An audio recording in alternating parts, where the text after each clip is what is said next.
আজকে শুক্রবার ছুটির দিন, তারপরও মেয়েকে পড়তে বসাই দিলাম, কারণ এটা হচ্ছে তার শাস্তি। আর কেন এই শাস্তি দিলাম অবশ্যই সব কিছু আপনাদের কাছে ভিডিওর মাধ্যমে বলবো। আর আজকে কি কি বাজার নিয়ে আসলো, কি কি রান্না করব, সব কিছুই শেয়ার করব। আসসালামু আলাইকুম, কেমন আছেন সবাই? আশা করি ভালো আছেন। আলহামদুলিল্লাহ আমরাও অনেক ভালো আছি। চলে এলাম আরও একটি নতুন ব্লগ নিয়ে। তো এখন সকাল 8টার মতো বাজে। তো আমার মেয়েকে বললাম যে আজকে বন্ধের দিন, তাকে কোথায় একটু ছুটি দিব, কিন্তু তাকে কিন্তু শাস্তি দিয়েছি। এটা কেন সেটা বলি এখন। সে যখন তার স্কুল খোলা থাকে তখন হচ্ছে সকাল 7টা বাজে ঘুম থেকে উঠতে তার ভীষণ কষ্ট হয়, কান্নাকাটি করে। আর যেদিন তার স্কুল বন্ধ থাকে সেদিন সে সকাল সেই 7টা বাজে উঠে বসে থাকে, ঘুমায় না। আমি বলি আজকে তোমার ছুটির দিন, একটু ঘুমাও না। সে উঠে দুষ্টমি করবে, যার কারণে তাকে আমি পড়তে বসাই দেই। এটাই হচ্ছে গিয়ে তার শাস্তি। তো যাই হোক, নাস্তা করে মেয়ে তো এখানে পড়তে বসে গেছে, আর ওইদিকে নাস্তা করে আপনাদের ভাইয়া আবার চলে গেছে। আর ছেলেকে ঘুম পাড়িয়ে দিলাম। আর যাওয়ার সময় আপনাদের ভাইয়া আবার বাজার করে দিয়ে গেছে। তো কি বাজার করে দিয়ে গেছে চলেন আপনাদেরকে সাথে নিয়েই দেখবো। এখনও আমি বের করি নাই কি বাজার করে নিয়ে আসে, জানিও না। তো এই তো দেখতেই পাচ্ছেন, প্রথমেই হচ্ছে একটা করলা নিয়ে আসছিল। তো গতকালকে আমি বলছিলাম যে অনেক দিন যাবত করলা খাওয়া হয় না, তাই আপনাদের ভাইয়া সকালবেলা বাজার থেকে একটা করলা নিয়ে আসছিল। আর একটাই নিয়ে আসছিল, কারণ হচ্ছে গিয়ে এটাই হচ্ছে আমার বেশি। আপনাদের ভাইয়াও করলা খায় না, আমার মেয়েও করলা খায় না, আমার একাই খেতে হবে, যার কারণে একটাই হচ্ছে আমাদের বেশি। আর এখানে হলুদ ছিল না, হলুদ নিয়ে আসছিল। আর এদিকে নিয়ে আসছিল হচ্ছে গিয়ে মাছ। তো চলেন দেখিনি কী মাছ নিয়ে আসলো। তো দেখে মনে হচ্ছে তো বেলে মাছ। তো খুলেই দেখি যে কী মাছ নিয়ে আসছিল। আর বেলে মাছ নিয়ে আসলে, বেলে মাছটা আমার ভীষণ পছন্দের একটা মাছ, আর আপনাদের ভাইয়াও খুব পছন্দ করে বেলে মাছটা। তো হ্যাঁ, বেলে মাছই নিয়ে আসছিল।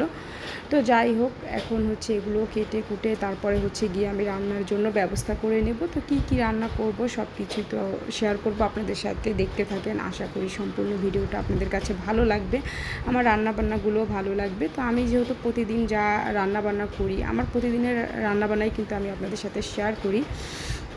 তো আজকে এই তো দেখতে পাচ্ছেন, আমি সব কিছু রান্নাবান্না গুছিয়ে নিয়েছি। আজকে আমি রান্না করব আলু দিয়ে করলা ভাজি করব, আর হচ্ছে গিয়ে আলু দিয়ে বেলে মাছ দিয়ে চচ্চড়ি করব। একটু মাখা মাখা ঝোল রেখে তারপর চচ্চড়ি করব। আর এখানে পেঁয়াজ মরিচ কেটে নিয়েছি, তারপর হচ্ছে রসুন জিরা এগুলো বেটে নিয়েছি পাটায়। আর এখন হচ্ছে আমি প্রথমে ভাজিটা বসাই দিব। তো ভাজি বসানোর জন্য এদিকে আমি ফ্রাই প্যানে তেল দিয়ে দিয়েছি, তেলটা গরম হয়ে গেছে। এখন করলার উপরে বেশি করে পেঁয়াজ কুচি, কাঁচামরিচ দিয়ে দিয়েছি। আর করলা ভাজির ভিতরে কিন্তু একটু পেঁয়াজটা বেশি দিলে খুবই মজা হয় খেতে। তো যাই হোক, এখন একটু নেড়ে চেড়ে তারপর এর ভিতরে আমি দিয়ে দেব পরিমাণ মতো লবণ। তো লবণ দিয়ে দিলাম পরিমাণ মতো, দিয়ে তারপর হচ্ছে এটাকে আমি খুব ভালো করে নেড়ে চেড়ে নেব। নেড়ে তারপর হচ্ছে এটা যতক্ষণ না পর্যন্ত ভাজা ভাজা হয় ততক্ষণ পর্যন্ত আমি এটাকে রান্না করে নেব। তো এদিক দিয়ে আমার করলা ভাজিটা হতে থাক, আর ওদিক দিয়ে হচ্ছে আমি গুঁড়া মাছটা হাতে মাখিয়ে নেব সব মশলা দিয়ে। তো দেখতেই পাচ্ছেন, এখানে আমি সব মশলা দিয়ে দিয়েছি। এখানে দিয়ে দিয়েছি জিরা বাটা, রসুন বাটা, পেঁয়াজ কুচি, মরিচ, হলুদ মরিচ, ধনিয়া গুঁড়া, তারপর হচ্ছে গিয়ে লবণ, আর দিয়ে দিয়েছি হচ্ছে রান্নার তেল। এখন এটাকে আমি হাত দিয়ে খুব ভালো করে মাখিয়ে নেব। আর যে ধরনের গুঁড়া মাছই রান্না হোক না কেন, যত ভালো করে এটাকে ম্যারিনেট করে মেখে রাখা যায় ততই কিন্তু মজা হয় খেতে। তো যাই হোক, আমি খুব ভালো করে এটাকে হাতে মাখিয়ে তারপর এর ভিতরে কিন্তু আমি পরিমাণ মতো পানি দিয়ে দিলাম। এবার এর ভিতরে আমি হাতে যেহেতু মশলাগুলো লেগে আছে, হাতটা একটু ধুয়ে নিলাম। তো এখন হচ্ছে গিয়ে করলা ভাজিটা নামিয়ে তারপর হচ্ছে গিয়ে আমি মাছটা বসিয়ে দেব। তো এদিক দিয়ে কিন্তু আমার করলা ভাজিটা প্রায় হয়ে এসছে, দেখতেই পাচ্ছেন। আর একটু হবে, একদম বেশি ভাজা ভাজাও করব না, আবার একদম কাঁচা কাঁচাও রাখবো না। এরকম ভাজিটা কিন্তু আমার খুব ভালো লাগে, দেখতেও ভালো লাগে, খেতেও ভালো লাগে। তো দেখতেই পাচ্ছেন ভাজিটা নামিয়ে নিয়েছি। নামিয়ে এখন হচ্ছে আমি গুঁড়া মাছটা বসায় দিলাম। আর এদিক দিয়ে গুঁড়া মাছটা হতে থাক, আর ওখানে হচ্ছে আমি আমার ছেলেকে আবার একটু খাইয়ে নেব। ছেলের ক্ষুধা পেয়ে গেছে, ছেলেকে খাইয়ে গোসল করিয়ে নেব। এদিক দিয়ে আমার রান্নাটাও হয়ে যাবে। তো যাই হোক, ওইদিকে ছেলেকে গোসল করাতে করাতে খাওয়াতে খাওয়াতে এদিক দিয়ে আমার মাছটাও কিন্তু রান্না হয়ে গেছে, দেখতেই পাচ্ছেন। আর আজকের এই রান্নার ক্ষেত্রে কিন্তু একটা জিনিস খুবই মিসিং, সেটা হচ্ছে গিয়ে ধনিয়া পাতা।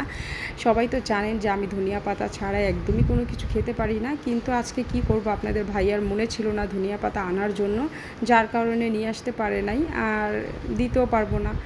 তো ধনিয়া পাতা ছাড়াই আজকে রান্না করতে হবে, কিছুই করার নেই। তো আর একটু ঝোলটা শুকালেই কিন্তু আমি মাছটা নামিয়ে নেব, যেহেতু বললাম একটু মাখা মাখা ঝোল রাখবো। তো হয়ে গেছে রান্না, দেখতেই পাচ্ছেন দোনোটা রান্না কিন্তু দেখতে কালারটাও যেমন সুন্দর হয়েছিল, খেতেও অসম্ভব মজা হয়েছিল। আর করলা ভাজিটা যা হয়েছিল না, বলার মতো না। আমি শুধু করলা ভাজি দিয়ে পেট ভরে ভাত খেয়ে নিয়েছিলাম, এত মজা হয়েছিল। পুরা মাছটাও খুব মজা হয়েছিল, তবে ধনিয়া পাতাটা দিতে পারলে আরও বেশি মজা হতো।